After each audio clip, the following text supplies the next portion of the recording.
Hi, my name is Paddy Hirsch. I'm a senior editor at Marketplace. Today I want to talk about high-frequency trading. I've been hearing a lot about high-frequency trading recently because a lot of the investment banks and other brokerages have made a great deal of money from trading in the markets, and one of the reasons is because they are, in fact, high-frequency traders. Secondly, because there's a lot of furore about an element of high-frequency trading, or certainly something that high-frequency traders use, which is called flash orders.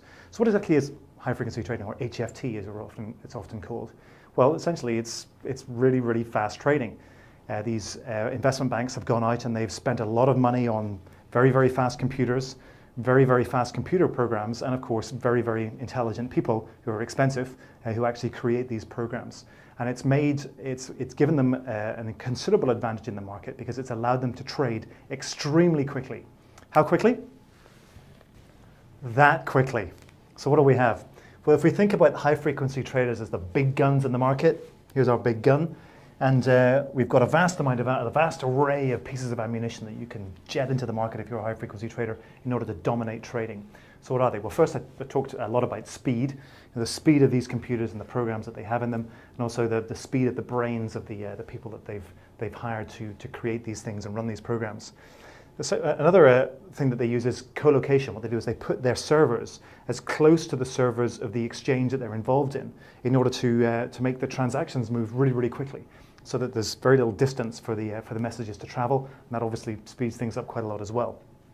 I talked about these computer programs, algorithms, program trades, automatic market makers. Well, I'll explain all these in a second, and then of course the lethal flash orders that people are complaining so much about right now, and which the SEC is talking about banning. So in order to tie all this together, let's think about a little example. And here's our player. He's an institutional investor, okay? And he wants to buy, say, 1,000 shares of GE, all right? So he wants to buy GE, he wants to buy 1,000 shares. Now right now he's looking at the market and the shares are trading at about $24.50 each. Okay, so there's the market right now, $24.50. He doesn't want to pay any more than $25, okay? So he's got this 50-cent range. He wants 1,000 shares. He can go into the market and he can say, hey, I want to buy 1,000 shares of GE with the highest price of $25. He can say that, but it means he is immediately showing his hand, and it means that he's vulnerable to manipulation by other investors and other traders, and particularly the high-frequency traders, okay? So maybe not such an idea to show your hand like that. So what he does is he creates an algorithm, computer program. What it does is it takes his block of 1,000 and it breaks it up into little bits. Now these algos usually break them into 100 or 500 share blocks. So this particular algorithm is going to break his 1,000 trades or 1,000 shares into bids of 10 blocks of 100 with a maximum of 25. Okay, so the algorithm won't go any higher than $25, and it's going to trade in 100 share blocks. Okay, so he goes into the market and he says, here's his bid. 100 shares at $24.50, 100 shares at $24.50, he gets hit. 100 shares at $24.50, 100 shares at $24.60, he gets hit. Okay, so he's now bought 2 blocks. So how does the high-frequency trader get involved with this? Well, high-frequency traders also got his algorithms out there. Okay, and he's detecting what's going on in the market. He's got these little detectors out, and he sees this first trade, or his computer program rather sees this first trade of 100 shares at $24.50, then a second trade at $24.50 or $24.60. And it realizes that there is an investor out there that's buying in bulk. Okay, doesn't know who the investor is, doesn't know what his price is, what his high point is, and doesn't know how many shares the investor wants. But he has a feeling that this investor is on the hook. So what does he do? Well, he swings his automatic market maker into action. And the AMM, as it's called, starts to ping. Okay, it starts to send out offers, because this guy's a buyer, so he's sending out offers. It sends out an order, and the order is 100 shares at $27. Nothing comes back because this thing can only go to 25. So he immediately cancels the order. 100 shares at $26. Nothing comes back. Immediately cancel the order. We're talking split-second timing here. The order goes out and immediately is cancelled if nothing comes back. And these pings keep going out until he hits the $25 mark. 100 shares at $25. The offer is lifted, and the AMM immediately goes out and buys as many shares, GE shares as it can, okay, at whatever price, and then comes back and sells them at $25 to the institutional investor. And the reason that he's forced to sell at $25 is because there's no other shares left in the market at this point, because the AMM has dragged all the available shares to him or to it, and therefore is able to manipulate the price, or at least force the price upwards to the algorithm's upper limit. So that's how these automatic market makers work. These program trades, okay, these kind of jump onto trades and essentially they juice the market. So it forces the trade up, and then it means that investors kind of or the buyers, if there are, say, several institutional investors out there buying General Electric, it means they kind of jump up on top of each other, and it forces the large whipsaws in the market. These are another type of computer program like this is called the predatory algorithm. So these are various types of computer program that these guys have put together to take advantage of movements in the market and also to juice the market and take advantage of what's going on here. Okay, and then we have this other example, or this other weapon that the investor can, or the high-frequency trader can bring to bear, which is the flash order. Now, recently we've heard that the SEC is going to ban flash orders. We also heard that two of the exchanges that use these, BATS and NASDAQ, say that they're actually going to ditch flash orders.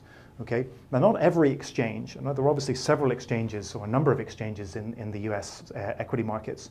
Not every exchange uses flash. The New York Stock Exchange, for example, does not. Okay. So how does flash actually work? Well, here's our exchange. Now, whenever an order comes into an exchange, the exchange is required to send that order out to the wider market. Okay, now it can either pass it directly through, and so that the person who has made the order gets the best price. Okay, so here are our exchanges. Okay, or it can do what a number of these exchanges do, which means it can flash the order to its members. Okay, so here in this exchange, we've got a bunch of guys, or a bunch of investors, male and female, of course, and in comes the institutional investor's order, which is, say, 100 shares at $25. That's what he wants to buy.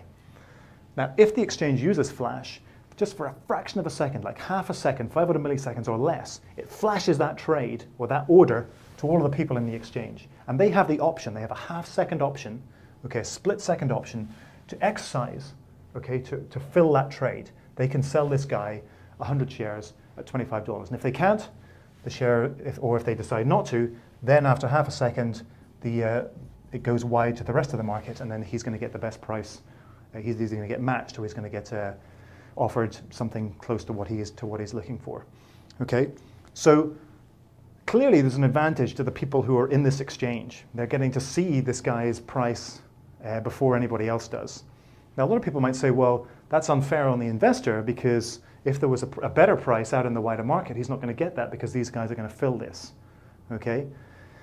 Other people would say, well, it's unfair for the people in the market because then they can't execute on this trade. They're getting preferential treatment, if you like, in this transaction.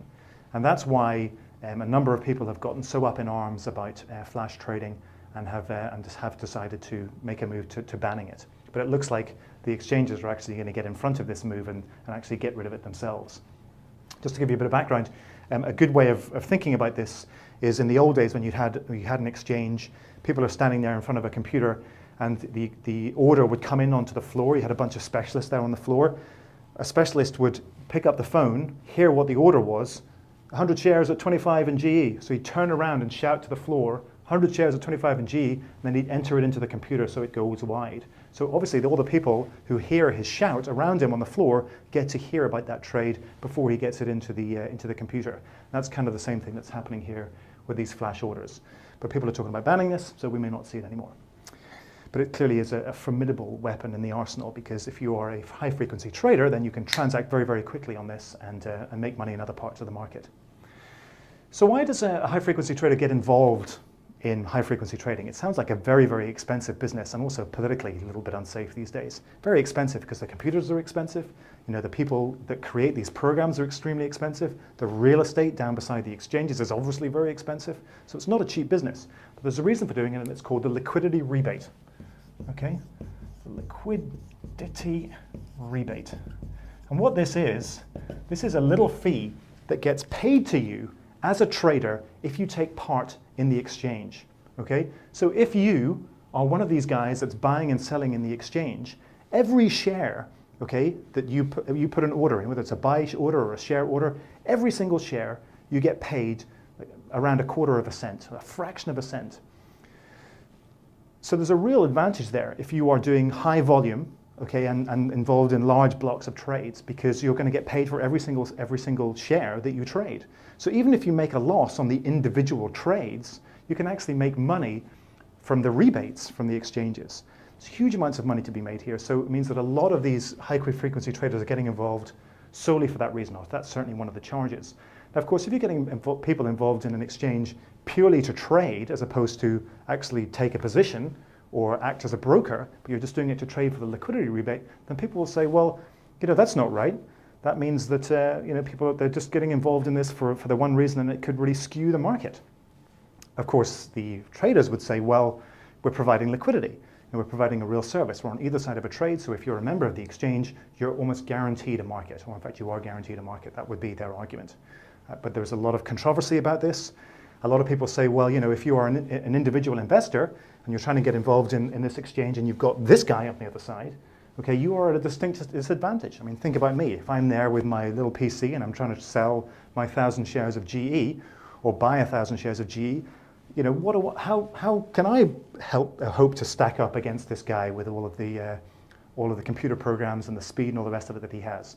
If I'm trying to get a fair price for my GE shares, or if I'm trying to get GE shares at a decent price, I'm at a considerable disadvantage. And by the time I'm done, by the time I've actually laid my money down on the table, it could leave me very badly needing a drink.